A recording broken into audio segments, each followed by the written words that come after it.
Bismillah, elhamdülillah, ve salatu ve selamu ala Resulillah.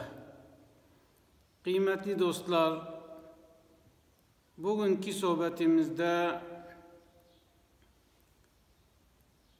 ismi azca tanınan Sumame bin Usale radıyallahu anh hakkında konuşmaya çalışacağım. Sumame bin Usale, Yemame'nin Ebi Hanife kabilesindendir. Hicretin 6. yılında Peygamberimiz sallallahu aleyhi ve sellem ona bir mektup göndererek Müslüman olmasını ondan istemiş. O Peygamber Efendimizin mesajına kulak vermemiş ve Medine'ye gelip Peygamber Efendimiz sallallahu aleyhi ve sellemi öldürmeye kastetmiş. Eğer Yüce Mevlam Peygamberimizi korumuş olmasaydı belki de Sumame Peygamber Efendimiz'i şehit edecekti. Peygamber Efendimiz'i öldürmeye muvaffak olamayınca Medineli birkaç tane Müslümanı şehit edip memleketine geri dönmüştür. Bu olay üzerine Peygamberimiz Aleyhisselam görüldüğü yerde öldürülmesini emretmiştir. Aradan bir süre geçtikten sonra Sumame müşrik adeti üzerine Mekke'ye umreye gitmek için yola çıkmış. Yolda Medine yakınlarında Peygamber Efendimizin bir seriyesiyle karşılaşmış. Sahabiler ondan şüphelenerek onu tutuklamışlar ve Medine'ye getirmişler. Medine'de Mescid-ü Nebevi'nin bir direğine onu bağlamışlar ve Peygamber Efendimizin gelişini beklemişlerdir.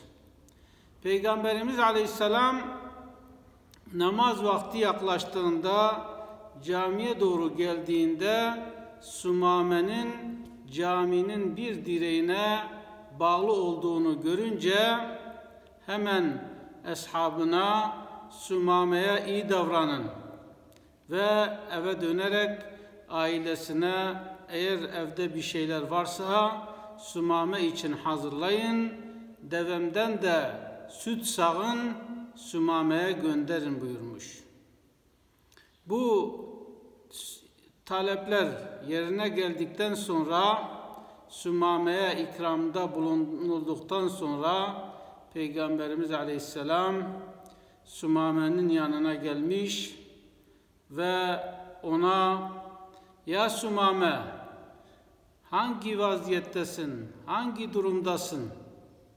deyince Sumame "Ya Muhammed" demiş, "Eğer bana iyilikte bulunursan ben şükretmesini bilen bir insanım. Bana bir iyilikte bulunursan o iyiliğine teşekkür ederim." Biz ihtisasta okurken müdürümüz her konuşmasında Ebi Davud'da geçen bu hadisi bize söylerdi. İnsanlara teşekkür etmeyen Allah'a da teşekkür edemez. Kıymetli dostlar, teşekkür etmesini bilelim. Hanımımız evde akşama kadar bizlere yemek hazırlıyor, kahvaltı hazırlıyor, öğle yemeği hazırlıyor, akşam yemeği hazırlıyor ama eline sağlık diyemiyoruz. Eşimiz markete gidiyor, iki eli dolu bir şekilde eve geliyor ama hanımdan bir teşekkür göremiyor. Çocuk babasına yaranmak için elinden gelen gayreti gösteriyor ama baba onu bir teşekkürle taltif etmiyor. Ya da baba bir çocuğu çocukluktan genç yaşına kadar eğitiyor, besliyor ama o çocuktan bir teşekkür göremiyor. Bir teşekkürü birbirimize çok görmeyelim kıymetli dostlar. İşte Sümame Müslüman olmamasına karşın kendisinde iyi olan bir meziyeti Peygamber Efendimiz'e söylüyor. Diyor ki eğer bana iyilik edersen o iyiliğine teşekkür etmesini bilirim demiş. Eğer beni öldürürsen ben de senin eshabından birkaç insan öldürdüm, o zaman hakkını almış olursun. Eğer benden fidye istiyorsan istediğin kadar mal isteyebilirsin, vermeye hazırım demiş. Peygamberimiz Aleyhisselam onun yanından ayrılmış ve ikinci gün, üçüncü gün Sümame'nin yanına gelerek ya Sümame neyin var, neyin yok, ne yapıyorsun deyince Peygamber Efendimiz'e aynı sözleri tekrar etmiş. Demiş ki bana iyilikte bulunursan teşekkür ederim. Eğer beni öldürürsen o zaman hakkını almış olursun. Eğer fidye istiyorsan, mal istiyorsan, para istiyorsan istediğin kadar vermeye hazırım demiş. Bu sözün üzerine Peygamberimiz Aleyhisselam Sümame'nin bırakılmasını emretmiş. Sümame devesine binerek Medine'den ayrılmış, Medine yakınlarında gidip yıkanmış, temizlenmiş ve Mescid-i Nebevi'ye gelerek Eşhedü en la ilahe illallah ve eşhedü enne Muhammeden abduhu ve rasuluhu. Ben şehadet ederim ki Allah'tan başka ilah yoktur ve yine şehadet ederim ki Muhammed onun kulu ve elçisidir diye İslam'a girmiş. Birkaç gün Peygamber Efendimizin yanında kalarak İslam'ı öğrenmiş ve Peygamber Efendimiz'e ya Muhammed Aleyhisselam ben Ümre için gelmiştim. Ümre'ye gidecektim ama yolda yakalandığım için Ümremi yapamadım. İzin verirseniz Ümremi yapmak istiyorum deyince Peygamberimiz Aleyhisselam Ümreni yapabilirsin ama İslam şeriatı üzerine olmak kaydıyla. Yani İslam'ın emirleri doğrultusunda Ümreni yapacaksın. Sümame Ümrenin nasıl yapılacağını Peygamber Efendimiz'den öğrenmiş ve Mekke'ye doğru yola çıkmış. Mekke'ye vardığında Kabe'yi tavaf edeceği zaman lebbeyk Allahümme lebbeyk lebbeyk la şerike leke lebbeyk innel hamde ve ni'mete leke vel mulk la şerike lek diye telbiyeye başlamış. İslam tarihinde müşrikler arasında ilk telbiye getiren sahabi Sümame bin Usale'dir. Bu yönüyle Sümame'nin ayrı bir yeri vardır. Yani ilk telbiyeyi bu sahabi getirmiştir. Yani telbiye nedir kıymetli dostlar? Lebbeyk Allahümme lebbeyk. Allah'ım senin emrine amadeyim. Senin emrine hazırım. Senden başka ilah yoktur. Ve yine emrine amadeyim. Hamd senindir, mülk senindir. Allah'a övgü olan bir sözdür. Hac esnasında, umre esnasında söylenen bir sözdür.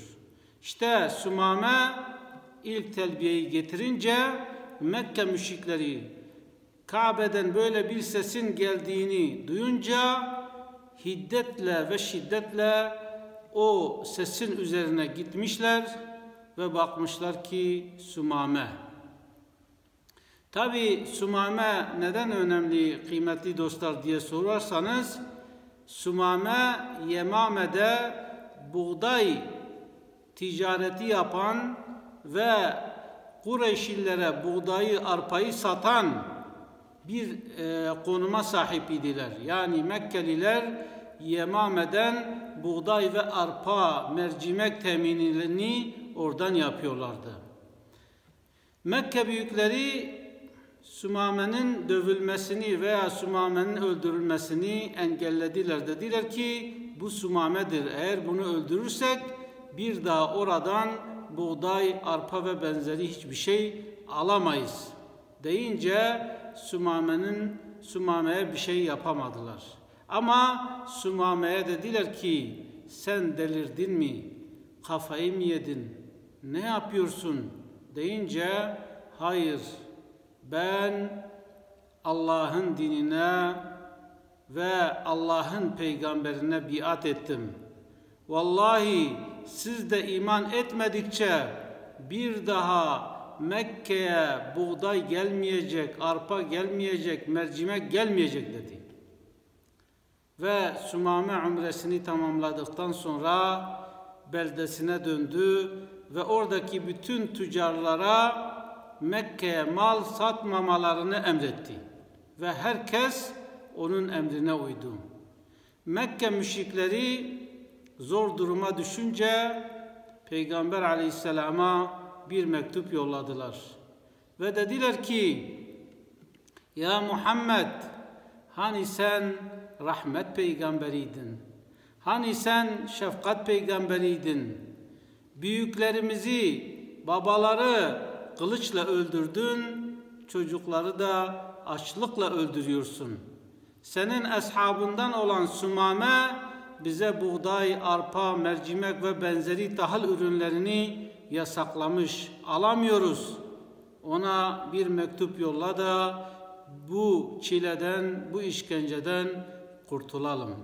Gerçekten de Peygamberimiz Aleyhisselam rahmet peygamberi olduğu için düşmanlarına bile merhamet göstermiş ve Sümame'ye ticaretin tekrar devam etmesini, bu boykotun kaldırılmasını emretmiş. Sümame de Peygamber Efendimizin emrini yerine getirmiştir.